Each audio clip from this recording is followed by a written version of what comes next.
someone can make an accusation and completely shred someone's entire career. And that's what they appear to be trying to do to Baldoni, right or wrong. Right. That's what they seem to be trying to do, is just shred his career from the onset. And the goal of a Me Too type movement is to always have the damage done prior to the ability to examine evidence. Yes. And so I think we all want to watch, like, what is this going to have any teeth, or do we have to wait for the next like social movement to come through? Like, what are we even doing here? So that's what I think is really building into it as well. So we get it. Oh my gosh. Just a second. Ah! Hey, hi. I'm acting like you're Elvis. That's what I do too when I see me. It's fine. I'm used to it. Hey, what's going on? Congrats. Well, thank you. I mean, I don't know if you remember your 100,000 milestone or not, but it is huge for me. This is Nick Rekieta. Everyone say hello and be nice. It's okay. I don't care. Just be within the guidelines of the chat. You're battle hardened. I know. Man, I've had a rough year, so it's like people can say whatever they want nowadays. I don't care. Why? What has happened? I was doing ayahuasca last year, so the whole last year is gone for me. So no. Yeah, me too. If you don't know, it's a really long story. It's not wrapped up entirely yet, but long story short, I was doing a bunch of drugs, and then the police caught me, and it's like, oh well, that kind of threw my life into turmoil, and it's been a mess. But we don't need to bog down that. No, absolutely. I'm not gonna make you talk about it. I appreciate you being here. And for people who wonder, why am I being so happy here where he's describing what he's been through? I'm sure you appreciate it, Nick. I have a real gallows humor about life, and I've been through some similar times in my life and whatever different circumstances, but I'm just glad that you are whatever happened or didn't happen or whatever, like you're good in my book, and you've always been cool to me, and I see you're on the upswing, and I'm just glad for that. So yeah, I mean, you get into some messy situations sometimes. Life kind of piles on, and things explode, and it's a big mess, and you have to just pick up the pieces and go on, right? Like, you can't do anything about that, and it sucks a lot, and it can be really tough. But hey, what I swear, I got everything. My camera has been just driving me nuts lately. I'm gonna probably take it out back and shoot. You're all right. I'm just glad that you're here. So look, have you yet weighed in at all on the Blake Lively Justin Baldoni thing? No, I was watching my friend Danny on Direct talk about it the other day, because I heard little ancillary stuff and I had no idea. The past year seriously has been like, I've been so wrapped up in my own situation that I haven't followed much of anything. And so I was trying to catch up. You had mentioned it to me. She'd mentioned it to me. Megan Fox had mentioned it to me. And so I haven't weighed in, but what it sure looks like is Blake Lively asked for a bunch of stuff, kind of got like everything she wanted, and then proceeded to be mad about it, and is like complaining about this guy. And it seems like this Baldoni guy made the mistake of like listening and doing everything, which is a common problem. Like, guys listen to women in these professional environments, and they were so scared of the Me Too movement. So they got so scared of it, they started capitulating to all these ideas and setting up their own barriers, which ended up setting themselves up for failure. And watching Me Too in 2018, and then watching it lose its teeth so dramatically after COVID. Like, COVID killed Me Too harder than just about anything, because everybody's like, we don't actually care about that. That's interesting. I've not heard anyone say that, but that's interesting. Yeah, it was really, it's like, we want to know if we're going to die, if we're going to be forced to take vaccines, if we're ever going to get to go out again. And everybody was also removed from the workplace. So like the momentum of having additional Me Too stuff come out was gone. The steam was taken out of it. Right. And, but now we want to know, like, wait, is this going to be a thing? Like, is it going to be a thing again where someone can make an accusation and completely shred someone's entire career? And that's what they appear to be trying to do to Baldoni, right or wrong. Right. That's what they seem to be trying to do, is just shred his career from the onset. And the goal of a Me Too type movement is to always have the damage done prior to the ability to examine evidence. Yes. And so I think we all want to watch, like, what is this going to have any teeth, or do we have to wait for the next like social movement to come through? Like, what are we even doing here? So that's what I think is really building into it as well. That's great analysis. So I want to ask you two things from the perspective of a lawyer, someone who understands the law. It seems like in these Me Too cases, and I'll take Baldoni's as the best example, that these attorneys are getting more and more public in their activities, and that they're venturing more and more sort of Adam Waldman-like into the public realm and fighting a PR battle. It seems increasingly that attorneys like Brian Friedman or Adam Waldman or whomever, they see themselves as PR advocates just as much as legal advocates. Do you think this will continue to increase this hybridization of the media world and PR? I mean, and legal. Yeah. I mean, no, it's been going on since OJ, but doesn't it feel like to you it's really taken a new level?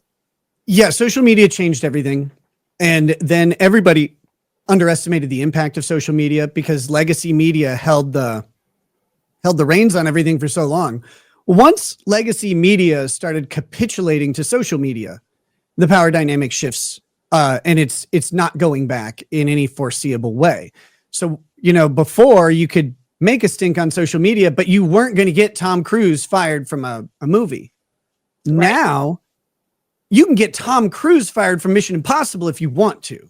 Like, you can do it. You could organize a social media campaign. It may not be true, right? And I think someone like him has probably been very careful, especially in the last several decades, insulating themselves from these types of accusations in the ways you would expect, having intimacy coordinators on any set that involves any sort of interaction, really hammering out in contracts exactly what's going to be there. Like, that's having a good agent will do that. And good entertainment lawyers will do that for these celebrities. But once that shift occurred, that's when all these movements got their power. And with that, you have this issue of now the audience is in control of everything and everything is at risk all the time. Because the PR side of it is so damaging. I don't want to like toot my own horn, but when I covered the Vic Mignogna case where he got Me Too'd back in 2019, that was one of the things I was talking about all the time. I'm like, lawyers are 2 decades behind everybody else all the time. They're risk averse, especially like the larger firms that you get. You don't have lawyers willing to take risks. And so the PR response for Vic when he got Me Too'd was to put out a statement like apologizing. And I'm like, what are you doing? You can't come out and apologize right now. You don't even know what the mob is really accusing you of here. And that set him up in a really bad way. And it was literally a PR apology. I was like, you don't need that. You need to have your lawyers and you need to have people advocating for you in the public arena, because whether you win or lose your legal case, your career lives and dies on what you do now and who's going to have faith in you to keep going afterwards.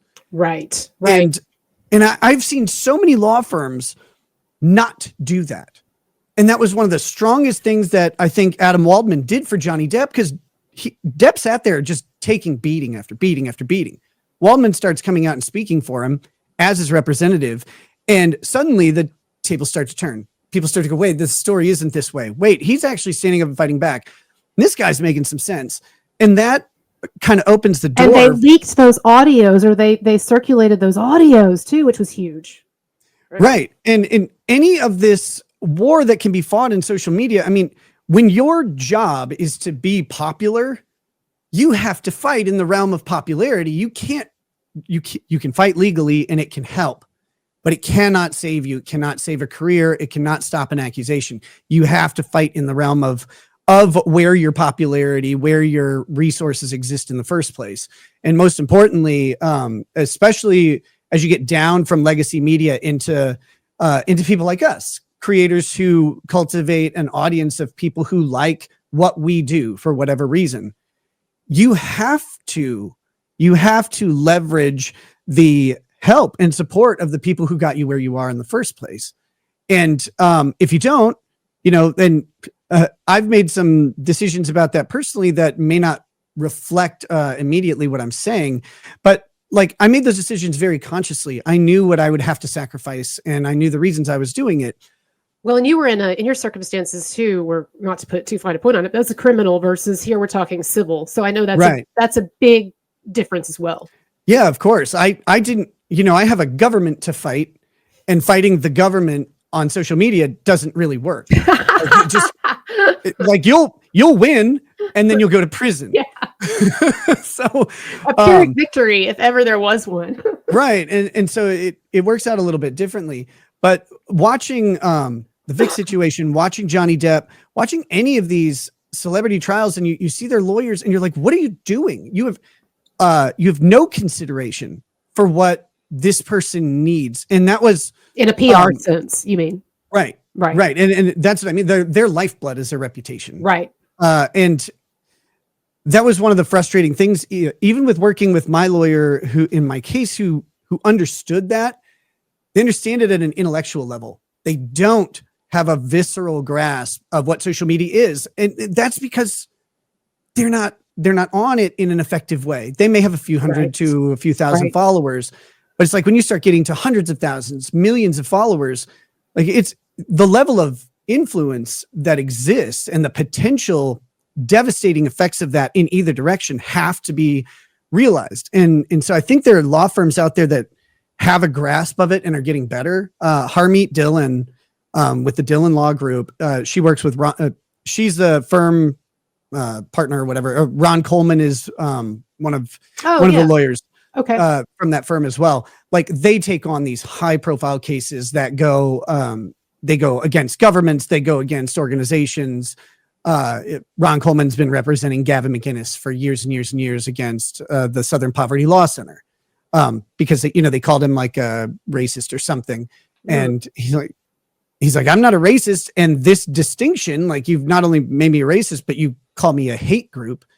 Like that distinction has damaged me. So now I'm going to sue you. But suing the Southern Poverty Law Center is damn near impossible. Like they're an organization that has been built on a perception of goodwill, right? Like, oh, we point out people who are nasty, horrible people. Right. It's like, well, what if you did that wrong though? What if you get it wrong and you ruin someone's life like that? What do we do now? And so you see the Dillon Law Group, they're kind of inspirational in my opinion, as far as being on the forefront of recognizing reputation, recognizing what people are up against in these situations, and also leveraging the celebrity of the person, because you built it, use it. Like, cause if you don't, it's going away anyway. You have to win. Right. So.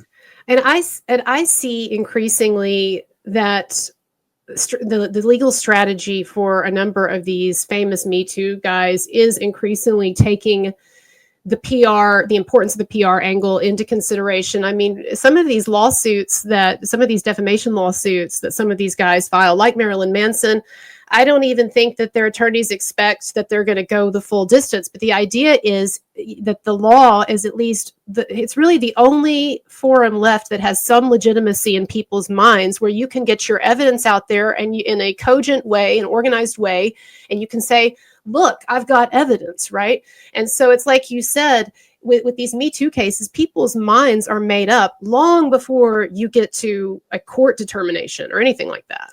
Right. And if you think about it, if you're at the level where you already have entertainment lawyers or you have a corporation paying for your lawyers, filing a document in court that will be covered by the news is about the most cost-effective advertising you can do. Because once you've already sunk costs into representation and you're in the middle of this thing, like filing a document is essentially free. There might be like $100 filing fee depending on the forum you're in or whatever, but so what, and that's going to get play when you're a celebrity, even a minor celebrity, that's going to get play on Fox News, on CNN, on NBC. Like they're going to cover it and they're going to spread whatever narrative you need spread. So using Lawfare in that way, again, and this takes a really sophisticated conversation with a client, because you have to tell them our goal isn't, our goal is always to win ethically. Like your legal goal as a lawyer representing someone is to win their case, but really it's to zealously represent them in all forums. And so it's like, we may not even think we can win this case, but is the cost of doing this case worth possibly preserving everything you've built? Without it, do you have a chance? Can you get a job if you don't fight? And the answer is often no. And I mean, you look at some of the responses of some of the early Me Too people. One of them that I think is like one of the most baffling responses in history was Kevin Spacey when he was accused by Anthony Rapp of molesting him when he was a teenager. And Kevin Spacey's like, well, I don't remember that, but if I did, I'm sorry. And it's like, what? That's your answer? You cannot say, I don't remember fondling you as a child, but if I did, like, I'm sorry, I was probably drunk at a party. Like, oh my God, this is not better. By the way, and then he threw in, remember that announcement that he was gay too. As a gay man, it's like, look, I may have done that. I'm sorry. I don't remember. If I did, too bad. Also, I'm going to live my life as a gay man now. It's like, you are not helping. It was helping at all. Yeah, it was not a good statement. These are some great observations, honestly. And have you thought about starting a YouTube channel, Nick? I've thought about it. I don't know. I had a bad experience. No, seriously though, this is great stuff, and I know we had kind of a visual glitch here and there, and I really appreciate all of you being here for me reaching the 100,000 mark, and thanks a lot, and thank you so much, Nick, for showing up. But it's my pleasure. Huge congrats, and you asked if I remembered hitting the 100,000 mark, and yes, I 1,000,000% do. It was such a cool day. I was trying to get it before the end of the year in 2020, and I got it. I passed 100K on like December 30th or 31st. I just snuck in, and it was like, it doesn't mean anything. Like, you're really between 99,500 subscribers, right. But it means everything, because it's everything you worked for. It's where YouTube decides to recognize your effort for the first time in like a really tangible way. So, never ever let go of that, like that feeling, that accomplishment, because try and find someone else who can get 100,000 people to press a button, and they can't do it. So you've done something really special, and it's awesome to see. Thank you so much, and I hope and pray and fully expect that this year is going to be better for you than the last was. So it's a low bar. You know what it reminds me of? Can I end with something like totally gallows humor? Of course. There's a scene in Schindler's List where the Jews have just been have basically just been segregated to the ghetto, and some of them are standing around, some of the men are standing around outside, and they're like, and they're complaining about how horrible the conditions are, right? And one of them says, but look at it this way. We've hit the bottom. We know that it can't get any worse than this. And the Curb Your Enthusiasm music plays like right after. It's like, no. Oh man! But on that note, thank you so much, and good wishes to you this year, and thank you so much for being here.